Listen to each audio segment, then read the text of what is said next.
موندیال نمای دیگری از جسارت انسان. سلام بر شما. با همکارم ظفر عبداللهیف امروز درباره فینال جام جهان صحبت میکنیم. یک ماه گذشت و ما هم به دور نهایی رسیدیم و در این دور فرانسه با خرواتیا رقابت میکند. اعضای حکومت خرواتیا به خلاصه آمدند منتخبشان را که برای دریافت جام جهانی مبارزه میبرد دستگیری کنند. وزیران خرواتی روز پنجشنبه با پیراهن‌های تیم ملیشان که شطرنج شکلی سرخ و سفید است به جلسه آمدند. من افتخار میکنم ما قهرمان هم میشویم. اگر رقیبان قبلی را شکست دادیم از فرانسوی ها هم میگذاریم. جهان درباره خرواتیا حرف میزند. همه جا پر از اسم کشور ما، بازیگران ما و شطرنج ماست. عالی است.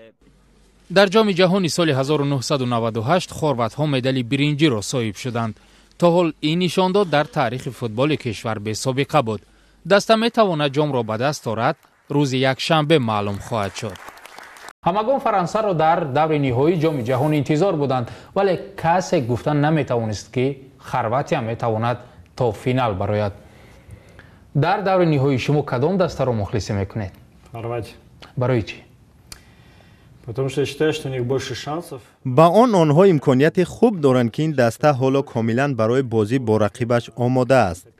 Относительно друг друга. ولی من فکر میکنم که فرانسه غالب میآید.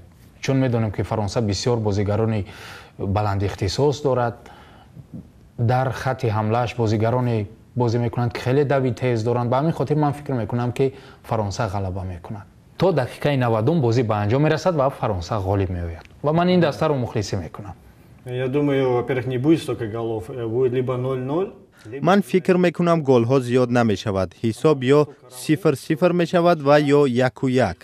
برای آنکه قوه هر دو دسته برابر است و خرواتیا تا حد دوربین است که بازی را به وقتی برایش راحتی علاوگی میبرد و یک گل میزند و غالب می شود. یا بازی را تا ضربه های 11 متره میرسانند چون که آنها میدانند که در این کار همتا ندارند. ما در بازی های قبلی این را دیدیم. Та фишка, где они 100% лучше и играют лучше и доводят до конца лучше, чем другие команды. اما فرانسه این را نمیخواهد. توکل کردنی نیست. میداند که قوهش از خرواتیا بیشتر است. تجربهش از این دسته بیشتر است و اون میتواند که در وقت اساسی که از طرف دوبار تعیین شده است تقدیر بازی را حل کند. مباپه در دور نیمه نهایی گل نزد. دیگرها گل زدند. او حتی در چند بازی قبلی هم گل نزده بود. حمایتگران خرواتیا نشان دادند که آنها میتوانند دلخواه ستاره فوتبال را باز دارند. من فکر میکنم که مباپه را باز میدارند و نمیگذارند که او گل زند. گریزمان هست بسیار بازیگری با تجربه که در قطار سگانه بهترین بازیگران. Я еще раз говорю, что я думаю, что первый тайм пройдет. من باز میگویم که قسم اولی بازی با حمله های پای در پای منتخب فرانسه انجام می شود و خرواتیا دفاع را انتخاب می کند. محض به همین خاطر او گل سر می دهد. اگر در قسم اول گل سر دهند فرانسه آرام می شود و در قسم دوم بازی حساب را برابر می کنند و بازی را به وقت علاوگی می برند.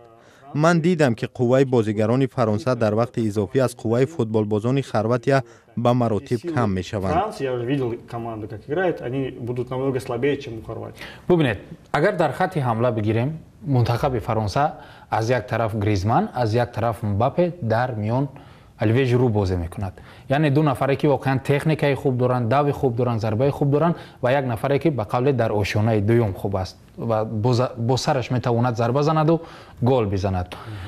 در خط نیمه نهایی بگیریم فرانسه پاگبا دارد بسیار پرتافت‌های عجیب و غیر عادی میکند.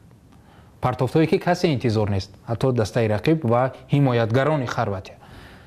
کانته دارد نفری که واقعا در مقام نیم حمایتگر تکیه‌گاهی امروز میتوان گفت که در دنیا هم تا ندارد. میتواند بر مقابل لوکا مودریچ، بر مقابل ایوان راکیتیچ یا ماتئو کوواچیچ یا کسی دیگر خیلی با مهارت بلند بازی کند.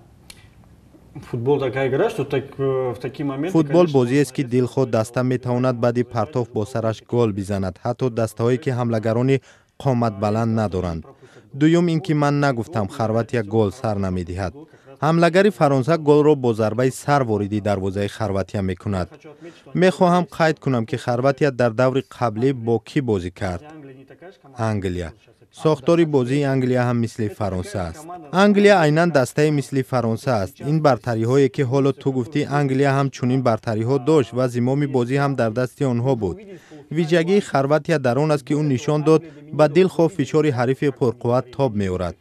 دوم این را باید گویم که خرواتیا از لحاظ جسمانی پرقوت هم نباشد، حریف را با بازی دستویش مغلوب میکند، حریف را کم قوت میکند.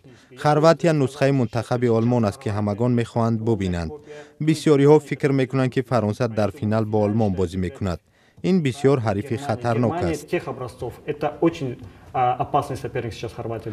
عذر من یک برتری فرانسه را میگویم که خرواتیا نمیتواند بر مقابل او یگان کار کرده تواند. درست حمایتگران منتخب خرواتیا میتوانند که حملهگران فرانسه را باز دارند، مباپه، گریزمان یا ژیرو را. اما باید فراموش نکنیم که در این جام جهان 3 حمایتگر منتخب فرانسه گل زده است: رافائل واران، ساموئل امتیتی و پاوان. با این چی میگی؟ Забьют. Франция, я думаю, забьют. Я поэтому предсказываю счет 1-1. میزند. فرانسه گل میزند. ولی خرواتیا دسته است که هم با منتخب های حمله‌ور بازی کرده است، هم با دسته هایی که با اصول حمایت بازی میکنند. او با دسته بازی کرد که لیدری یگانه به مثل مسی یا ایگوین دارند و یا با دسته بازی کرد که بازی دستوی را روا میبینند. На которой могла и команда вся играть команда, и она играла с командами, которые преподносят командный стиль. این فکر شما است و این فکر من است. تا شروع بازی 2 روز دیگر مانده است. میبینیم که من راست میگویم یا که ظفر عبداللهیف. Хорватия вперед! فرانسه با پیش.